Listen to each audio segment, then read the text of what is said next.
മലയാളിയായ justice Kurian Joseph 5 വർഷത്തെ supreme കോടതിയിലെ തൻ്റെ സേവനം അവസാനിപ്പിച്ച് അദ്ദേഹം ഈ ന്യായാധിപ വൃത്തിയിൽ നിന്ന് വിരമിച്ചിരിക്കുകയാണ്. ഏതാണ്ട് 1000-ലധികം വിധികളിൽ പങ്കാളിത്തം വഹിച്ച ശേഷം, അതിൽ തന്നെ ശ്രദ്ധേയമായ പല വിധികളുമുണ്ട്, പങ്കാളിത്തം വഹിച്ച ശേഷമാണ് അദ്ദേഹം തൻ്റെ സേവനം അവസാനിപ്പിച്ച് മടങ്ങുന്നത്. അതിൽ തന്നെ ശ്രദ്ധിക്കേണ്ടുന്ന ഒന്ന്, ഏറ്റവും അവസാനം സുപ്രീം കോടതി ചീഫ് ജസ്റ്റിസുമായി ബന്ധപ്പെട്ട അഭിപ്രായ ഭിന്നത പങ്കുവെച്ച, അല്ലെങ്കിൽ ജനാധിപത്യത്തിനും അല്ലെങ്കിൽ രാഷ്ട്രത്തിൻ്റെ ഭരണഘടനാപരമായ അടിത്തറയ്ക്കുമുണ്ടാകുന്ന വിള്ളലുകളെക്കുറിച്ച് ചൂണ്ടിക്കാണിച്ച് അസാധാരണമാവുന്ന പുറത്തു മാധ്യമങ്ങളെ കണ്ട രാജ്യത്തെ അഭിസംബോധന ചെയ്ത ജഡ്ജിമാരിൽ ഒരാൾ അദ്ദേഹമായിരുന്നു എന്നതുകൂടിയാണ്. അദ്ദേഹം മലയാളിയുമാണ്. അദ്ദേഹം വിരമിച്ച ഘട്ടത്തിൽ അദ്ദേഹവുമായി ഒരു അഭിമുഖ സംഭാഷണം നടത്തുകയാണ് ഞങ്ങളുടെ ഡൽഹി റിപ്പോർട്ടർ GK റാഷിദ്. നമുക്ക് ഇനി അല്പസമയം അദ്ദേഹം വിരമിച്ച ശേഷം തൻ്റെ ഈ സേവന കാലയളവിനെക്കുറിച്ച്, ഒപ്പം രാഷ്ട്രത്തിൻ്റെ സമകാലിക സാഹചര്യത്തെക്കുറിച്ചൊക്കെ എന്തു പറയുന്നു എന്ന് കേൾക്കാം. സുപ്രീം കോടതിയിൽ നിന്ന് കഴിഞ്ഞ ദിവസം വിരമിച്ച ജസ്റ്റിസ് കുര്യൻ ജോസഫാണ് ഇപ്പോൾ നമ്മോടൊപ്പം ഉള്ളത്. ഇന്ന് സാറിൻ്റെ ബർത്ത്ഡേ കൂടിയാണ്. Many happy returns of the day sir. Okay, fine. Sir supreme കോടതിയിൽ 5.5 വർഷക്കാലത്ത് സേവനം കഴിച്ചിട്ടാണ് സാർ വിരമിക്കുന്നത്. 1000-ലധികം വിധിന്യായങ്ങൾ എഴുതി, 1040ഓളം വിധിന്യായങ്ങൾ വിശദമായി എഴുതുകയുണ്ടായി. ഈ പരമോന്നത നീതി പീഠത്തിലെ ഈ സേവനത്തെ എങ്ങനെയാണ് സാർ വിലയിരുത്തുന്നത്? ഞാൻ വളരെ സന്തോഷത്തോടും സംതൃപ്തിയോടും കൂടിയാണ് ആ സ്ഥാപനത്തിൽ നിന്ന് പടിയിറങ്ങുന്നത്. ആ സ്ഥാപനത്തിൽ വന്ന 2013 മാർച്ച് 8-ാം തീയതി മുതൽ ഇന്ന് വരെ എനിക്ക് അവിടെ ഇരുന്നുകൊണ്ട് വളരെ വളരെ തൃപ്തിയോടുകൂടി കാര്യങ്ങൾ ചെയ്യാൻ കഴിഞ്ഞു. ഒട്ടേറെ കേസുകൾ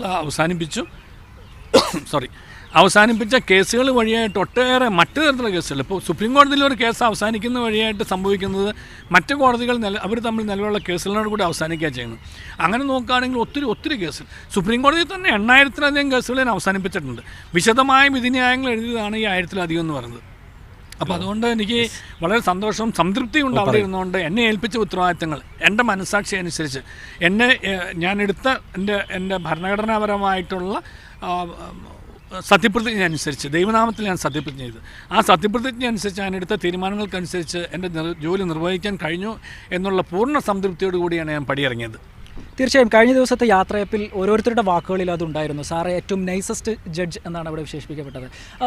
അത് മാത്രമല്ല, ഈ ജഡ്ജ്മെൻറ്റുകളുടെ കാര്യം മാറ്റി നിർത്തിയാൽ സ്വാഭാവികമായും സാറിനെ നമ്മൾ ഓർക്കുന്ന ഒരു വളരെ പ്രധാനപ്പെട്ട ഒരു ഘടകമാണ് കഴിഞ്ഞ ജനുവരിയിലെ 4 ജഡ്ജിമാരുടെ വാർത്താ സമ്മേളനം. അക്കൂട്ടത്തിൽ ഒരാൾ സാറുണ്ടായിരുന്നു. ആ വാർത്താ സമ്മേളനത്തിൽ എന്തൊക്കെയാണ് സുപ്രീം കോടതിയിൽ ഉദ്ദേശിച്ചത്? അവ ഇപ്പോൾ അത്തരമൊരു മാറ്റം കോടതിയിൽ ഉണ്ടായിട്ടുണ്ട് എന്ന് വിശ്വസിക്കുന്നുണ്ടോ? സുപ്രീം കോടതിയുടെ ആ കാലഘട്ടത്തിലെ നടത്തിപ്പ് ഭരണഘടനാനുസൃതവും പുതിയ ഭരണഘടന അനുശാസിക്കുന്ന വിധത്തിലും ആയിരുന്നില്ല. അത് അങ്ങനെ ആയിരിക്കണം എന്ന് ഞങ്ങൾ പല വിധത്തിൽ പ്രതിഷേധിച്ചിട്ടും പറഞ്ഞിട്ടും ഒരു തരത്തിലും നിവൃത്തിയാതെ വന്നുകൊണ്ടാണ് പിന്നീട് ഇനി ഞങ്ങൾക്ക് പറയാനുള്ളത് അവസാനമായിട്ടുള്ളത് ജനങ്ങളോടാണ്. ഞങ്ങൾക്ക് ചെയ്യാനുള്ളതെല്ലാം ചെയ്ത് കഴിഞ്ഞു, ജനങ്ങൾ അറിയണം എന്നുള്ള ഘട്ടം വന്നപ്പോഴാണ് ജനങ്ങളുടെ മുമ്പായി അവതരിപ്പിച്ചത്. അതിനുശേഷം ഗുണകരമായ ഒട്ടേറെ മാറ്റങ്ങൾ സുപ്രീം കോടതിയിൽ ഞങ്ങൾ ഞങ്ങൾ പറഞ്ഞ കാര്യങ്ങളിലുണ്ടായി എന്നുള്ളത് വ്യക്തമാണ്. ഒരിക്കൽ പോലും ആ വാർത്താ സമ്മേളനം നടത്തിയിരുന്നില്ല എന്ന് പിന്നീട് തോന്നുന്ന സാഹചര്യം ഉണ്ടായിട്ടില്ല എന്ന് വേണം. ധാരാളം വിമർശനങ്ങൾ അതിനെക്കുറിച്ച് ഉണ്ടായി എന്നുള്ള സത്യമാണ്. പക്ഷേ ഇതിരുന്നാൽ പോലും എന്തുകൊണ്ട് അങ്ങനെ ഒരു കടുത്ത നിലപാടിലേക്ക് പോയി എന്നുള്ളതിനെക്കുറിച്ച് എനിക്ക് വ്യക്തമായ ഒരു ബോധ്യം ഉണ്ടായിരുന്നുകൊണ്ട് അത് വേണ്ടിയിരുന്നില്ല എന്ന് എനിക്ക് ഒരിക്കൽ പോലും തോന്നിയിട്ടില്ല. മറ്റൊരു പ്രധാനപ്പെട്ട കാര്യമാണ് ജുഡീഷ്യൽ നിയമനങ്ങളുടെ ഒരു വലിയ വിഷയമുണ്ട്. അത് താഴെ കോടതികൾ തൊട്ട് സുപ്രീം കോടതി വരെ നിലനിൽക്കുന്ന പ്രശ്നമാണ്. അതിനകത്ത് സർക്കാരുകളുടെ ഇടപെടലുകൾ അനാവശ്യമാകുന്നു എന്നൊരു തോന്നൽ ഉണ്ടായിട്ടുണ്ടോ? അത് ആ നിലയ്ക്കുള്ള കാര്യങ്ങൾക്ക് വല്ല മാറ്റവും ഈ അടുത്തിടെയായി വരുന്നു എന്ന് തോന്നുന്നുണ്ടോ? ഇപ്പോൾ നിലവിലുള്ള നിയമം അനുസരിച്ച് ഇപ്പോൾ നടത്തുന്ന ഇടപെടലുകൾ ശരിയല്ല.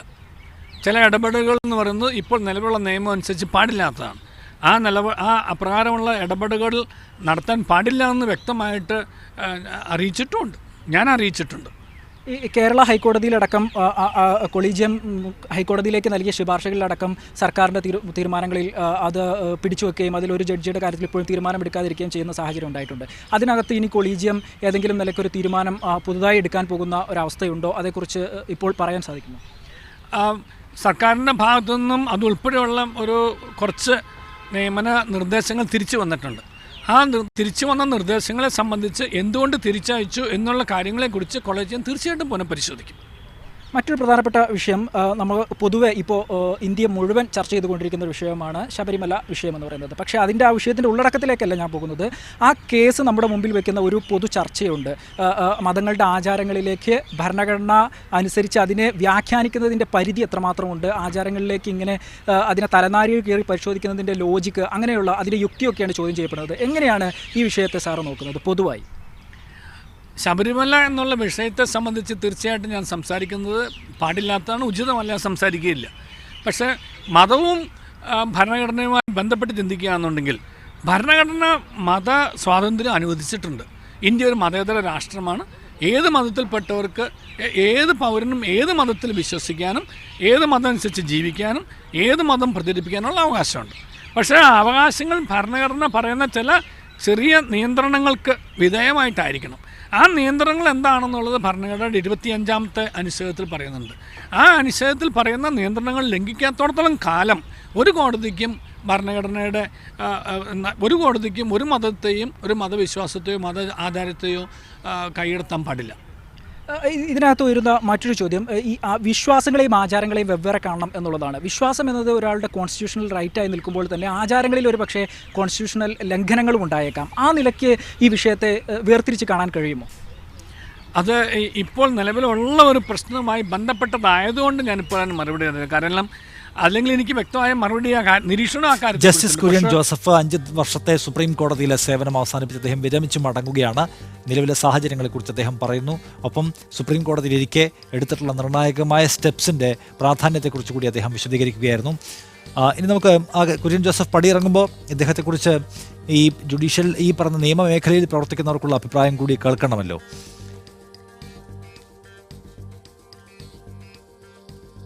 എനിക്ക് തോന്നുന്നു ഞാൻ സർട്ടിഫൈ ചെയ്യുന്നതിൽ കൂടുതൽ തന്നെ നമ്മുടെ കേരളത്തിൻ്റെ അഭിമാനമായ KK വേണുഗോപാൽ സാറ് ഇന്നലെ ഞങ്ങളുടെ സുപ്രീം കോടതി ബാർ അസോസിയേഷൻ്റെ ഫെയർവെൽ ഫംഗ്ഷനിൽ പറഞ്ഞ ഒരു കാര്യം ഞാൻ ഓർമ്മിപ്പിക്കുകയാണ്.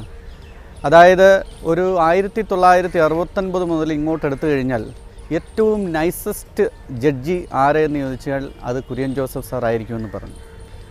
ബഹുമാനപ്പെട്ട chief justice Ranjan Gogoi sir അടക്കം ഇന്നലെ എല്ലാവരും സർട്ടിഫൈ ചെയ്ത മറ്റൊരു വസ്തുത വളരെ പ്രാധാന്യമർഹിക്കുന്നതാണ്. 1000-ൽ പരം വിധിന്യായങ്ങളിൽ പങ്കാളിയായതിൽ 850ഓളം വിധികൾ സ്വന്തമായി അദ്ദേഹം എഴുതിയെന്നുള്ളതാണ്. ആ വിധികൾ എഴുതി എന്നുള്ളത് കൊണ്ട് മാത്രം വലിയ ഫേമസ് ആവുന്നില്ല. ആ ഓരോ വിധിക്കും അതിൻ്റെ കാമ്പും കഴമ്പും നമ്മൾ അനലൈസ് ചെയ്യുകയാണെങ്കിൽ സമൂഹത്തിലെ അടിസ്ഥാന വർഗത്തിൻ്റെ എന്താ പറയുക, അവരുടെ കണ്ണുനീര് തുടയ്ക്കുന്നതാണ് എന്ന് നമുക്ക് കാണുവാൻ കഴിയും. മറ്റൊരു കാര്യം, സാറ് തന്നെ ഇന്നലെ കുര്യൻ ജോസഫ് സാറ് തന്നെ ഇന്നലെ മറുപടി പ്രസംഗത്തിൽ സൂചിപ്പിച്ച ഒരു കാര്യമുണ്ട്. അതെന്താണ് എന്ന് ചോദിച്ചു കഴിഞ്ഞാൽ അദ്ദേഹം സൂചിപ്പിച്ച കൊട്ടേഷൻ ഒരു കോട്ട് ചെയ്തുകൊണ്ട് പറഞ്ഞത്, ഒരു കമ്പാഷനേറ്റ് അപ്പോയിൻമെൻറ്റ് കേസ് വന്നാൽ ആ കേൾക്കുന്ന ജഡ്ജിക്ക് കമ്പാഷൻ ഇല്ലെങ്കിൽ പിന്നെ എങ്ങനെയാണ് കമ്പാഷനേറ്റ് അപ്പോയിൻമെൻറ്റിൽ ഒരാൾക്ക് നീതി കിട്ടുക?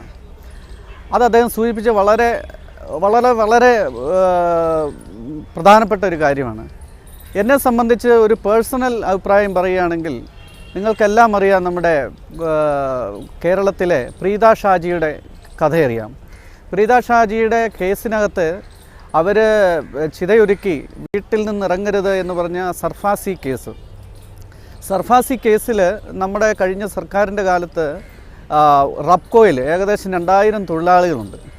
ആ തൊഴിലാളികളുടെ കാര്യം പോലും ഗൗനിക്കാതെ സർഫാസി ആക്റ്റിൽ ആ ഫാക്ടറിയും മറ്റ് കാര്യങ്ങളും ഗവൺമെൻറ് അറ്റാച്ച് ചെയ്തിരുന്നു.